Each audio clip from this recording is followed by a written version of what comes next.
Officials from the Department of Justice said that former President Donald Trump attempted to pressure the department into saying there was significant corruption in the 2020 election during the House Select Committee's hearing on the January 6 attack on the Capitol on Thursday, June 23.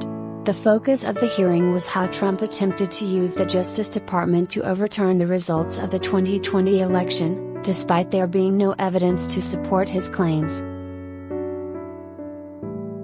Former Acting Deputy Attorney General Richard Donahue revealed the details of a late-night conversation that he'd had with Trump and former Acting Attorney General Jeffrey Rosen, where he said he was taking notes, because the president had made a claim about voter fraud that he hadn't heard prior. He also said that he told Trump that the Justice Department has a limited role and doesn't act as quality control for the states. Donahue noted that the acting AG had told Trump, the DOJ can't and won't snap its fingers and change the outcome of the election. Donahue said that Trump responded by telling him that he wanted the Justice Department to say that the election was corrupt, which is a lie. He responded very quickly and said essentially, "That's not what I'm asking you to do. What I'm just asking you to do is just say it was corrupt and leave the rest to me and the Republican congressman," Donahue explained. Representative Adam Kinzinger, RL, read another note that the acting deputy AG wrote, which said that Trump kept telling him to say that it was an illegal, corrupt election. Kinzinger asked once more if there was corruption in the 2020 election, and Donahue explained that there were definitely not enough instances of fraud to overturn the election in Trump's favor. There were isolated instances of fraud.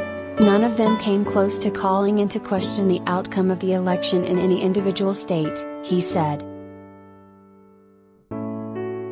In earlier committee hearings, clips of former Attorney General Bill Barr's testimony were shown, where he also said that he'd repeatedly told Trump that there wasn't evidence of fraud. "I told the president in no uncertain terms that I did not see evidence of fraud that would have affected the outcome of the election. And frankly, a year and a half later, I haven't seen anything to change my mind on that," he said. The hearing came after an emotional testimony on Tuesday where former Georgia election worker Wandrea Moss testified about her experiences receiving death threats after Trump made claims about her and her mother working to rig the election. Other than Moss' testimony, a deposition with her mother Ruby Freeman was played where she explained how hurtful the claims were to her.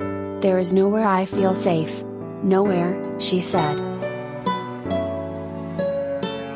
Many public officials had been called to testify in the hearings investigating the January 6 attack on the Capitol. Earlier in the Tuesday hearing, Arizona House Speaker Rusty Bowers, Georgia Secretary of State Brad Raffensperger, and GA Secretary of State Chief Operating Officer Gabriel Sterling all testified on Tuesday to speak about the pressure that Trump put on them to send electors that would favor him to try to overturn the results of the 2020 election. The third hearing focused on former Vice President Mike Pence and the pressure that Trump put on him in an attempt to reverse the results of the election in his favor, including up to the morning of the January 6 attack. During the hearing, it was revealed just how close rioters who had invaded the building came to getting to Pence, and his former counsel seemed shocked to learn that they were within 40 feet of the former vice president. "I can hear the din of the rioters in the building while we moved, but I don't think I was aware that they were as close as that," he said. The committee has called for more politicians to sit down for interviews to provide more information that could help the investigation. The committee has requested Georgia Republican Congressman Barry Loudermilk to provide more information about a tour he gave to a group of people on January 5, who later attended the January 6 rally.